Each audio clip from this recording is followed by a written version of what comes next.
हिरण्याक्ष का वध किया। और हिरण्याक्ष का एक भाई है जिसका नाम है हिरण्याकश्यप। और हिरण्याकश्यप ने जब से सुना कि भगवान विष्णु ने अवतार लेकर के और मेरे भाई हिरण्याक्ष का वध किया है, तब से हिरण्याकश्यप भगवान से बैर रखने लगा। और बैर भी ऐसा रखने लगा कि आज भगवान को हराने के लिए भगवान से शत्रुता ले ली और उनके लिए कठोर तप कर रहा है, ब्रह्मा जी को प्रसन्न करने के लिए, वरदान मांगने के लिए।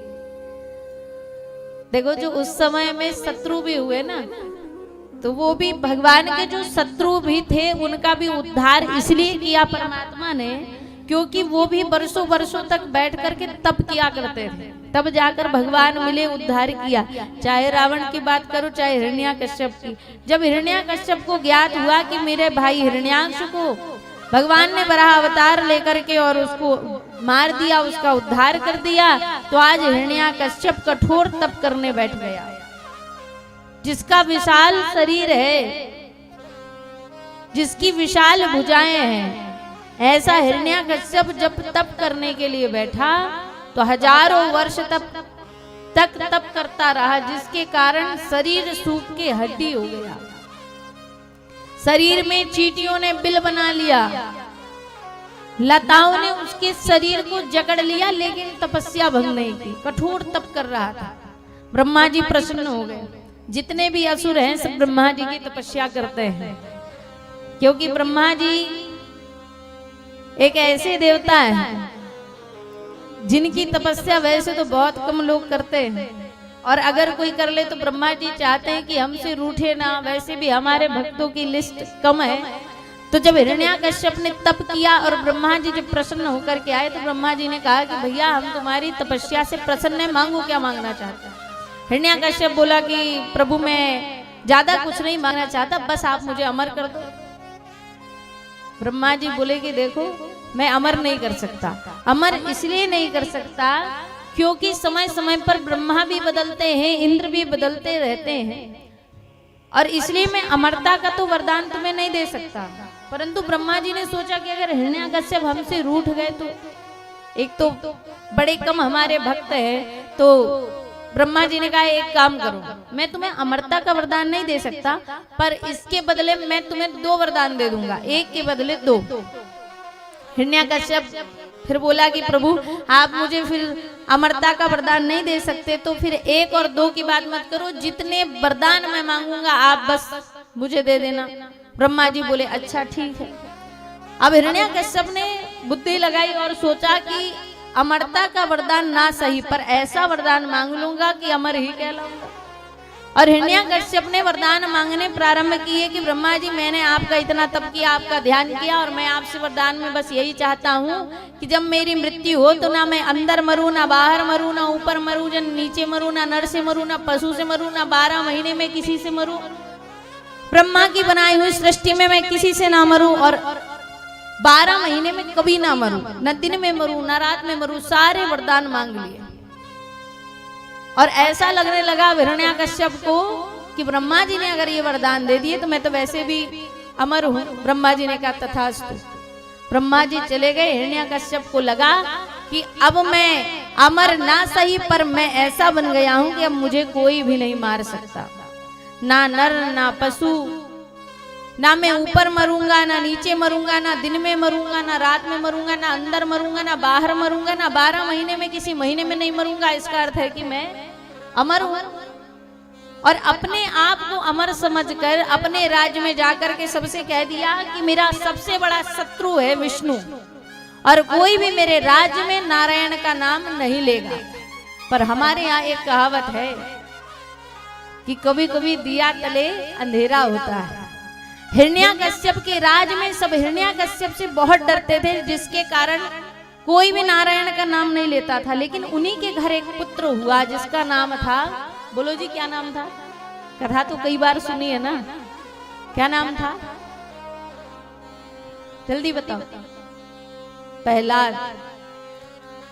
प्रहलाद पूर्व जन्म में भी भगवान के परम भक्त थे, और प्रहलाद जब इस जन्म में आए तब भी भगवान के परम भक्त थे।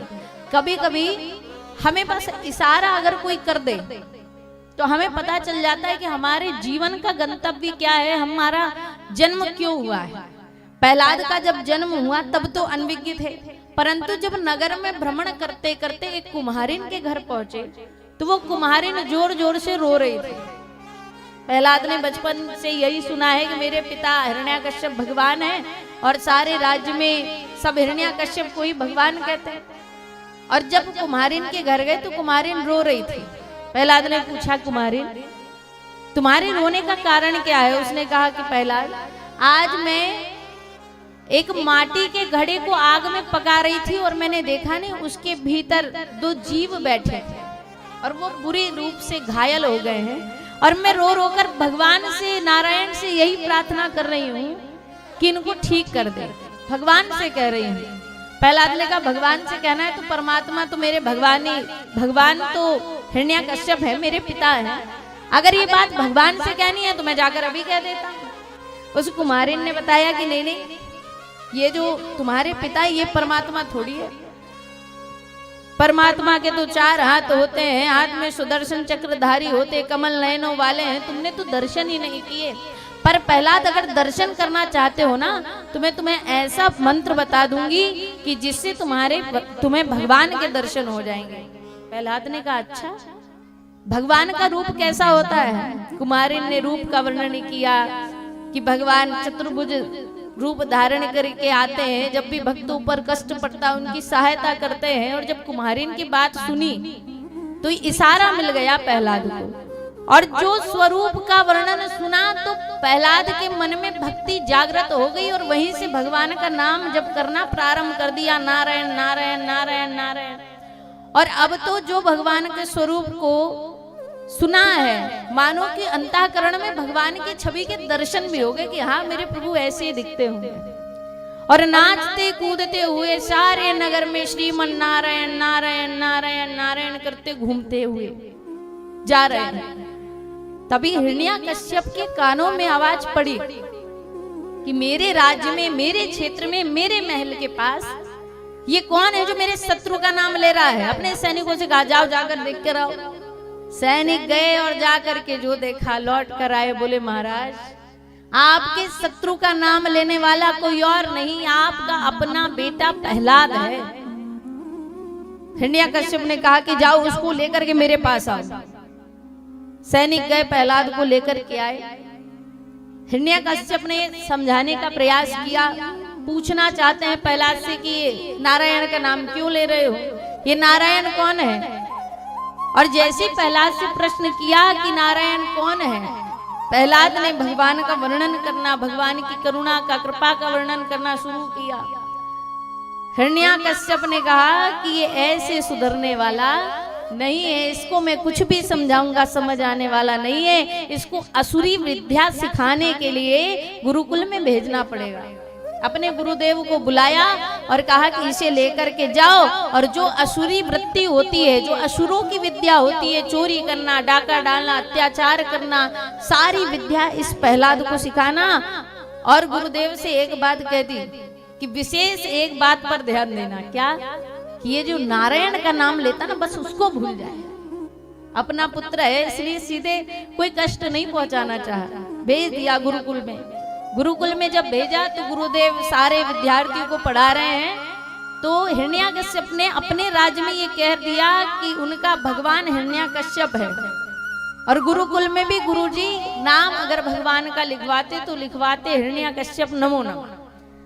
भक्त प्रहलाद उसी गुरुकुल में बैठे गुरुजी से कहा कि गुरुजी ये जो आप कह रहे हैं कि भगवान मेरे पिता हिरण्याकश्यप ही असत्य है, इसका अर्थ है आप भगवान को नहीं जानते। भगवान 4 हाथ वाले होते हैं, भगवान तो वो होते हैं जो भक्तों पर कष्ट नहीं आने देते, मेरे पिता भगवान नहीं है। गुरुजी ने डांट लगाई, चुप बैठा दिया।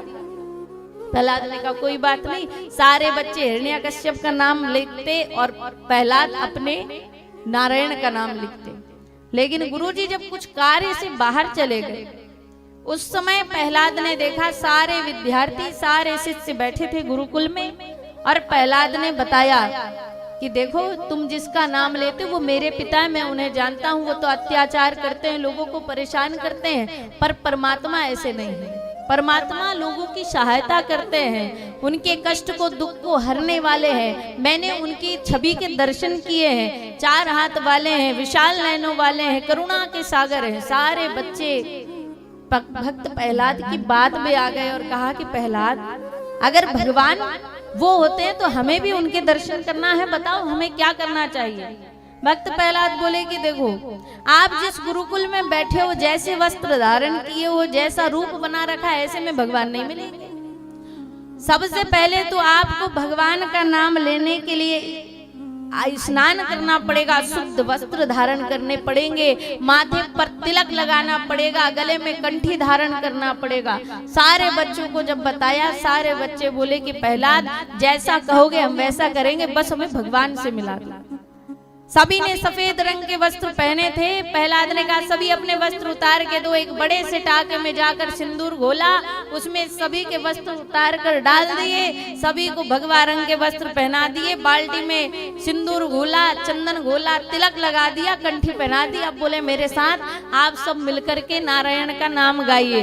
और सभी मिलकर के और भगवान का नाम जाप करने लगे। क्या?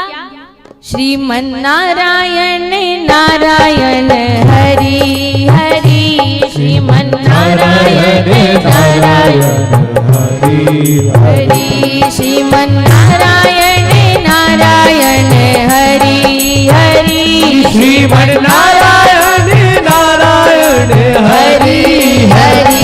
तेरी लीला सबसे न्यारी न्यारी, हरि हरि तेरी लीला सबसे न्यारी न्यारी, हरि हरि, श्रीमन नारायण नारायण हरि हरि, श्रीमन नारायण नारायण हरि हरि, श्रीमन नारायण नारायण हरि हरि, श्रीमन नारायण नारायण हरि हरि।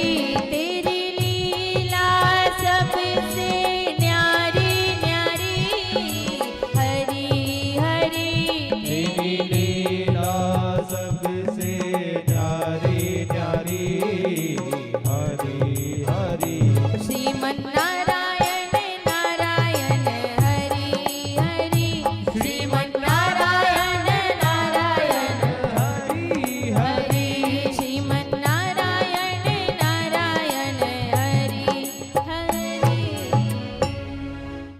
और भक्त प्रहलाद के साथ सारे विद्यार्थी जितने गुरुकुल में अध्ययन करते थे, सब की सब भगवान नारायण के भक्त बन गए और नारायण का नाम जाप करने लगे। जब गुरुजी कुछ समय बाद लौट करके आए तो पहले तो गुरुकुल में केवल एक शत्रु था जो नारायण का नाम लेता था, परंतु अब तो पूरा का पूरा गुरुकुल नारायण का नाम लेने लगा।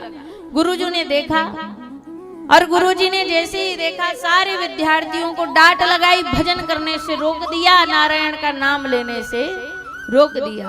और भक्ति के मार्ग में जो भी बाधा बनता है तो बोलो उसके साथ कौन होता है? जो भक्त होता है ना, उसकी रक्षा करने वाले परमात्मा होते हैं, और जो बाधा डालता है उसको सजा देने वाले भी परमात्मा होते। जब गुरुदेव ने नारायण का नाम लेने से विद्यार्थियों को मना किया तो अब तो गुरुदेव के ही पेट में बड़ी जोर की पीड़ा होने लगी। ऐसी पीड़ा कि वेद आए, परंतु जितने भी वेद आए, जितना भी उपाय बताया, कोई दवा असर नहीं करती।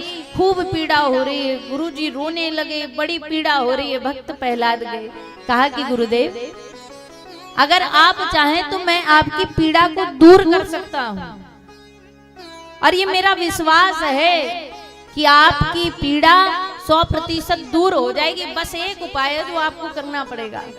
अच्छा, कोई व्यक्ति संकट में रहे, पीड़ा में रहे, तो जो भी कोई उपाय बता देना, सारे उपाय करने को व्यक्ति तैयार होता है।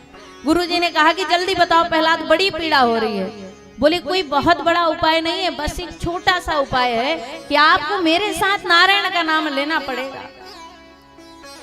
अच्छा, आजकल ना ऐसा होता भी है।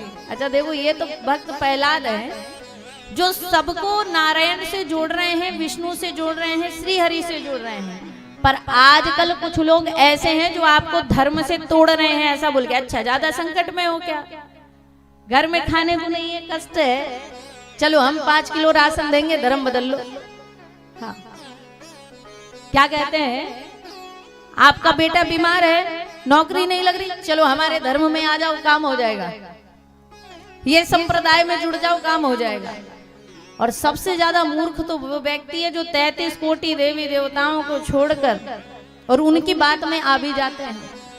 आपको पता है जो देश की अभी जो विडंबना जो स्थिति चल रही है ना, आगे जाके ये जो आपको अभी अलग कर रहे हैं ना, ये आपके साथ क्या करने वाले ये आप नहीं जानते हो, ये आपको गुलाम बना के भी रख सकते हैं। परंतु अब पता नहीं इस क्षेत्र में बैतूल जिले में ये बात अभी तक पहुंची है या नहीं, लेकिन कई ऐसे पंथ, कई ऐसे संप्रदाय बन गए हैं जो लोगों को हिंदू धर्म से हटाकर भले ही कोई भी पंथ में जोड़ेंगे। 10 पंथ ऐसे बन गए होंगे जो आपको धर्म से हटा देंगे, बस हिंदू मत रहो। क्योंकि पता है कि जब हिंदू एकाग्र रहता है तो किसके समान रहता है, जल्दी बोलो। हिंदू अगर एकाग्र रहता है तो हिंदू के बल में इतनी शक्ति होती है कि सारे धर्म एक तरफ, सारे पंथ एक तरफ और हिंदू एक तरफ। ये बात भी धर्मी जानते हैं, इसलिए आपको तोड़ना चाहते हैं। यहाँ पर भक्त प्रहलाद प्रयास कर रहे हैं कि सभी श्री हरि के भक्त बने, भगवान से जुड़े, और उसमें लाभ भक्तों का है। क्योंकि जो राम की, कृष्ण की शरणागति में जाता है, भगवान कहते हैं मैं उनकी रक्षा कैसे करता हूँ, करहूं सदा तिन की रखवारी, करहूं सदा तिन की रखवारी, जिमि बालक राखे महतारी, जिमि बालक राखे महतारी, करहूं सदा तिन की रखवारी, करहूं सदा तिन की रखवारी, जिमि बालक राखे महतारी, जिमि बालक राखे महतारी। भगवान कहते हैं कि मैं अपने भक्तों की रक्षा बिल्कुल उसी प्रकार करता हूँ जैसे एक माँ अपने बच्चे को रखती है। जैसे माँ की गोद में रहते हुए बच्चे को कोई कष्ट नहीं पहुंचा सकता, वैसे भगवान की शरणागति में रहते हुए कोई आपका अनिष्ट नहीं करेगा। पर ये बात कोई समझे तब तो। भक्त प्रहलाद ने गुरु जी को भी आज भगवान का भक्त बना लिया। पहले तो केवल भक्त थे प्रहलाद, फिर बने सारे विद्यार्थी, अब बन गए गुरु जी भी, और सारा गुरुकुल नारायण का भक्त बन गया। हिरण्याकश्यप के मन में विचार आया कि देखो मेरे बालक को गए हुए बड़े दिन हो गए हैं, अपने सैनिकों से कहा जाओ जाकर के देख के आओ वो ठीक से पढ़ाई कर भी रहा है या नहीं, ठीक से असुरी वृत्ति सीख भी रहा है या नहीं, देख करके आओ। और जो सैनिक देखने आए तो यहाँ तो प्रहलाद के साथ विद्यार्थी और विद्यार्थियों के साथ स्वयं गुरु जी भी नारायण के भक्त बन गए। जब जाकर के बात सैनिकों ने बताई कि राजा पहले तो केवल आपके शत्रु का नाम लेने वाला आपका पुत्र था, अब तो पूरा गुरुकुल हो गया है। अब हिरण्याकश्यप को बड़ा क्रोध आया और हिरण्याकश्यप ने कहा एक काम करो, मेरे पुत्र प्रहलाद को मेरे पास लेकर के आओ, मैं उससे अंतिम बार पूछूंगा। प्रहलाद को लाया गया। प्रहलाद से पूछा कि प्रहलाद एक बात बता, मैं तेरा पिता हूं और मैं तुझसे ये पूछना चाहता हूं कि तुझे इस संसार में सबसे प्रिय कौन है, बता दे। प्रहलाद बोले पिताजी ये भी कोई पूछने की बात है। हिरण्याकश्यप को लगा मेरा नाम लेगा, हर बालक कहेगा पापा आप ही प्रिय हो, पर प्रहलाद ने ऐसा नहीं कहा। प्रहलाद ने कहा कि पिताजी ये भी कोई पूछने की बात है, इस संसार में अगर मुझे सबसे प्रिय कोई है तो वो केवल और केवल श्री हरि। अब तो हिरण्याकश्यप को क्रोध आ गया, प्रहलाद को कुछ नहीं कहा, और प्रहलाद जैसे ही गए तो सभा लगा ली और कहा कि अब ये पुत्र, ऐसे पुत्र के रहने से अच्छा है, ऐसी संतान के रहने से अच्छा है मैं संतान हो जाऊं, और ऐसे पुत्र को तो मैं मारना चाहूंगा। अपने सैनिकों से कहा कि जाओ जाकर के इसे ऊंचे पर्वत से नीचे फेंक दो। सैनिक गए, ऊंचे पर्वतों से नीचे फेंका, लेकिन प्रहलाद को कुछ नहीं हुआ। जब प्रहलाद को कुछ नहीं हुआ तो हिरण्याकश्यप ने कहा एक काम करो, कढ़ाई में गरम तेल करो और इसको बिठा दो, तब तो मरेगा। कढ़ाई में गरम करके तेल रखा गया, प्रहलाद को बिठाया, लेकिन भक्त प्रहलाद को कुछ नहीं हुआ। सारे प्रयत्न कर लिए पर प्रहलाद को कुछ नहीं हुआ। तब हिरण्याकश्यप को याद आया कि मेरी बहन होलिका है, जिसको ब्रह्मा जी से एक चुनरी प्राप्त है, जिसको ओढ़कर जलती आग में भी बैठ जाएगी तो उसे कुछ नहीं होगा। अपनी बहन को बुलाया और कहा कि सुनो, तुम्हें कल एक काम करना है कि तुम्हें अपने भतीजे प्रहलाद को लेकर जलती हुई आग में बैठना है। तुम्हें कुछ नहीं होगा और मेरा पुत्र मारा जाएगा, मैं उसको मारना चाहता हूँ। बुआ बोली ठीक है। होलिका ने वो चुनरी धारण करके और प्रहलाद को लेकर के अग्नि में बैठ गई। लेकिन यहाँ पर गड़बड़ हो गई कि भगवान ने ऐसी लीला की कि ऐसी हवा चली कि वो चुनरी उड़ करके गिर गई और होलिका बुआ जल गई, लेकिन भक्त प्रहलाद को कुछ नहीं हुआ। क्योंकि कहते हैं जाको राखे साइया, मार सके ना कोई और बाल ना बाका कर सके जो जग बैरी हो। भगवान के रहते भगवान के भक्त का कोई बाल बाका नहीं कर सकता।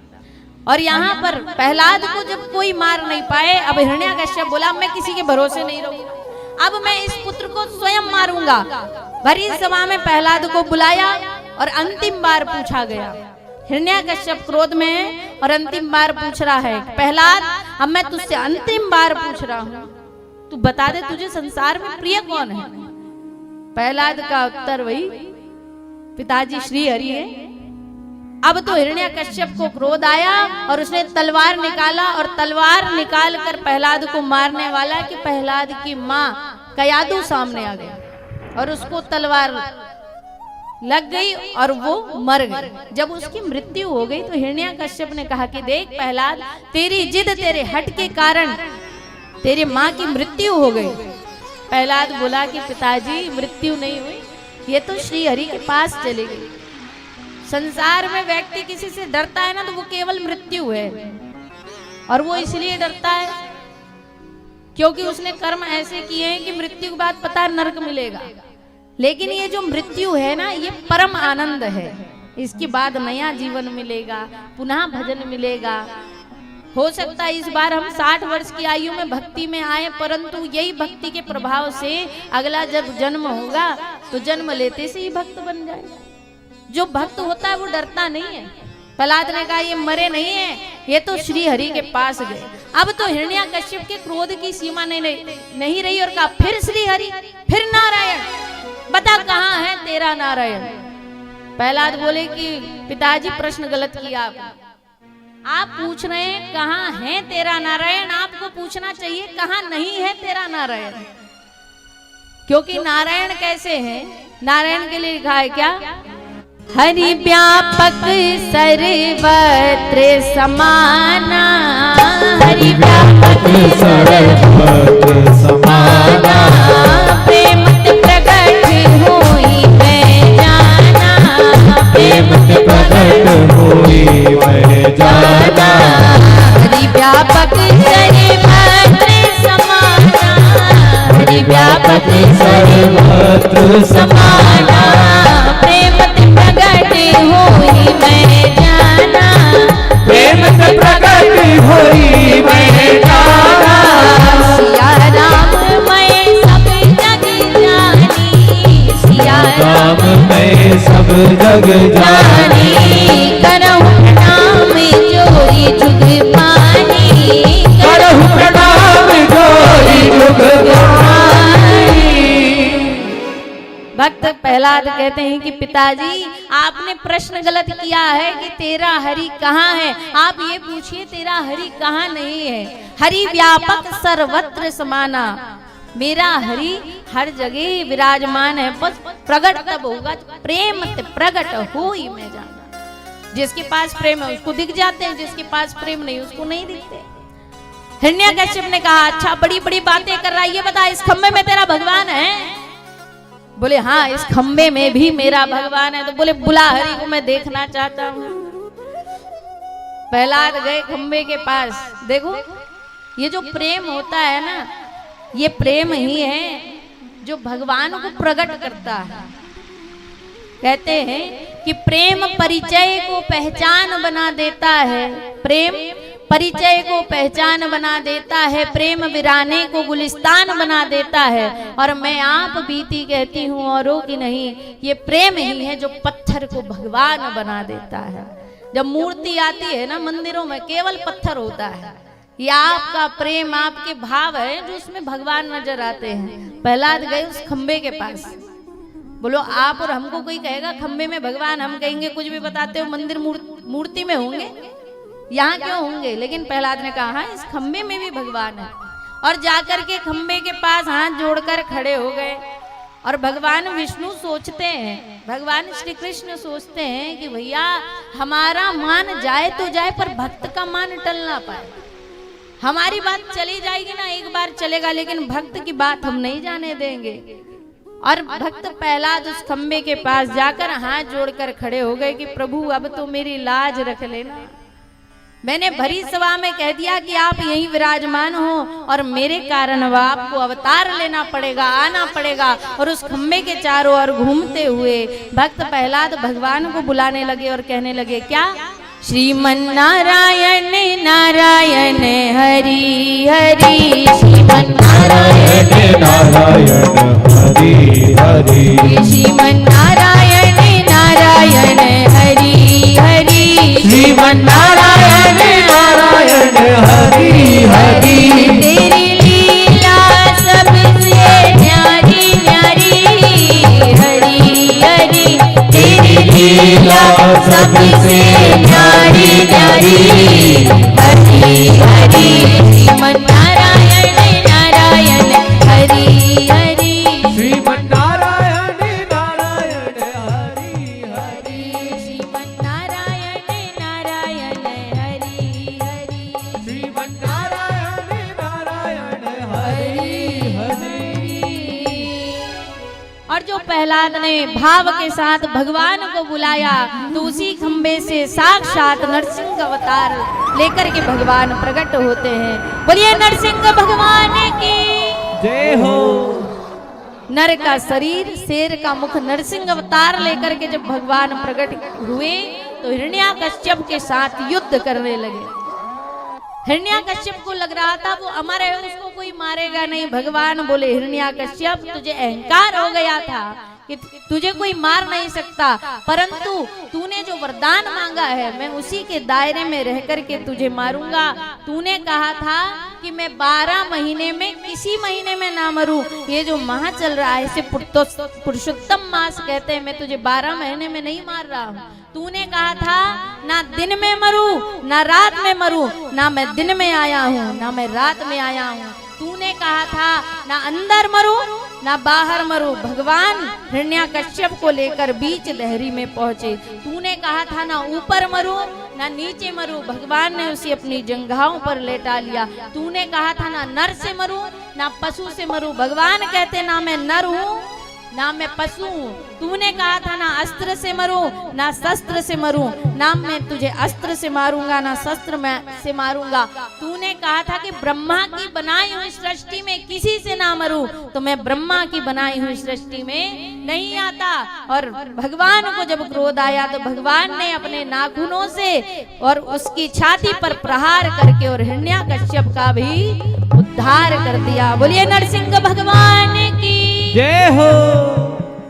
और जब नरसिंह भगवान अवतार लेकर के आए और हिरण्याकश्यप का जब वध किया तो इतने क्रोध में है कि देवता भी उनके पास जाने में डर रहे हैं, कुछ कहने में डर रहे हैं। तभी नारद जी बोले कि देखो भगवान के क्रोध को शांत करना है ना, तो उसका एक ही उपाय है, उनके भक्त को सामने कर दो।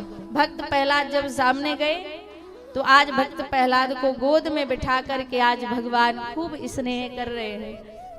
देखो हमने कभी प्रयत्न ही नहीं किया कि भगवान हमें मिले, तो भगवान अभी तक नहीं मिले। क्योंकि कहते हैं कि कौन कहता है कि दीदार नहीं होता, कौन कहता है कि दीदार नहीं होता, इंसान खुद ही तलबगार नहीं होता। और भगवान को पाना है तो बनना पड़ता है प्रहलाद, क्योंकि ऐसे ही नरसिंह अवतार नहीं होता। भगवान को पाना है तो भक्ति किसके जैसी होनी चाहिए? प्रहलाद जैसी। अरे ताली तो बजा दो। अच्छा एक बात